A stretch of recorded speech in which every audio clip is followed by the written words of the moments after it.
On va revenir sur la cible de cette nuit, la base ciblée cette nuit par des attaques, c'est la base de Diego Garcia, un site militaire américano-britannique situé à 4000 km de l'Iran. Vous voyez sur la carte, c'est en plein milieu de l'océan Indien. Bon, il n'y a aucun des deux missiles balistiques tirés qui a atteint sa cible. Mais Général Pellistrandi, qu'est-ce qu'on peut dire déjà sur cette base Diego Garcia ?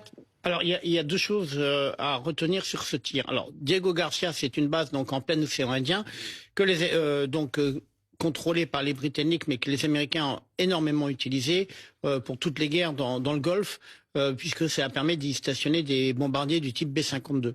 Là, le signal qui est envoyé était extrêmement inquiétant. Alors, certes, il y a eu deux missiles.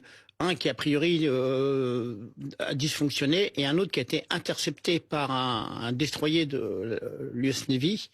Mais c'est cette portée qui est inquiétante parce que 4000 km, ça veut dire que tiré depuis le territoire iranien, toute l'Europe pourrait être atteinte par ce type de missile, un dérivé du Khorram Shahr 4.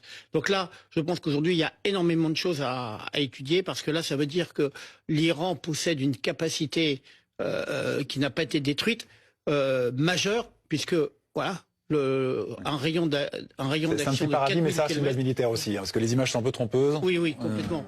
C'est l'océan Indien. Voilà, donc c'est vraiment quelque chose sur lequel il va falloir beaucoup travailler aujourd'hui, parce que c'est un signal stratégique extrêmement inquiétant.